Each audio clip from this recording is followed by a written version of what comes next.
Realization. If you were to stop with the close of the last chapter, however, you would never become great. You would be indeed a mere dreamer of dreams, a castle builder. Too many do stop there. They do not understand the necessity for present action in realizing the vision and bringing the thought form into manifestation. Two things are necessary: firstly, the making of the thought form, and secondly, the actual appropriation to yourself of all that goes into and around the thought form. We have discussed the first, now we will proceed to give directions for the second. When you have made your thought form, you are already, in your interior, what you want to be. Next, you must become externally what you want to be. You are already great within, but you are not yet doing the great things without. You cannot begin, on the instant, to do the great things. You cannot be before the world the great actor or lawyer or musician or personality you know yourself to be. No one will entrust great things to you as yet, for you have not made yourself known. But you can always begin to do small things in a great way. Here lies the whole secret. You can begin to be great today in your own home, in your store or office, on the street, everywhere. You can begin to make yourself known as great, and you can do this by doing everything you do in a great way. You must put the whole power of your great soul into every act, however small or commonplace, and so reveal to your family, your friends and neighbors what you really are. Do not brag or boast of yourself. Do not go about telling people what a great personage you are. Simply live in a great way. No one will believe you if you tell him you are a great man, but no one can doubt your greatness if you show it in your actions. In your domestic circle, be so just, so generous, so courteous and kindly, that your family, your wife, husband, children, brothers and sisters shall know that you are a great and noble soul. In all your relations with men be great, just, generous, courteous and kindly. The great are never otherwise. This is your attitude. Next, and most important, you must have absolute faith in your own perceptions of truth. Never act in haste or hurry. Be deliberate in everything. Wait until you feel that you know the true way. And when you do feel that you know the true way, be guided by your own faith, though the entire world shall disagree with you.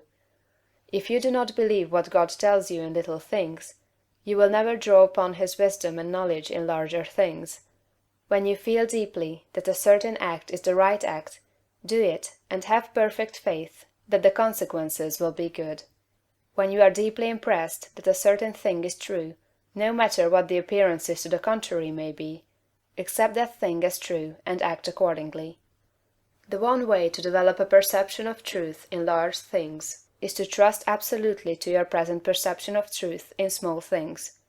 Remember that you are seeking to develop this very power or faculty, the perception of truth. You are learning to read the thoughts of God. Nothing is great and nothing is small in the sight of omnipotence. He holds the sun in its place, but he also notes a sparrow's fall, and numbers the hairs of your head. God is as much interested in the little matters of everyday life as he is in the affairs of nations. You can perceive truth about family and neighborhood affairs, as well as about matters of statecraft. And the way to begin is to have perfect faith in the truth in these small matters, as it is revealed to you from day to day. When you feel deeply impelled to take a course that seems contrary to all reason and worthy judgment, take that course. Listen to the suggestions and advice of others, but always do what you feel deeply in the within to be the true thing to do. Rely with absolute faith, at all times, on your own perception of truth, but be sure that you listen to God, that you do not act in haste, fear, or anxiety. Rely upon your perception of truth in all the facts and circumstances of life. If you feel deeply that a certain man will be in a certain place on a certain day, go there with perfect faith to meet him. He will be there, no matter how unlikely it may seem. If you feel sure that certain people are making certain combinations, or doing certain things, act in the faith that they are doing those things.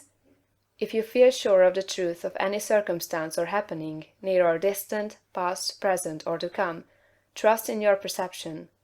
You may make occasional mistakes at first, because of your imperfect understanding of the within. But you will soon be guided almost invariably right. Soon your family and friends will begin to defer more and more to your judgment, and to be guided by you.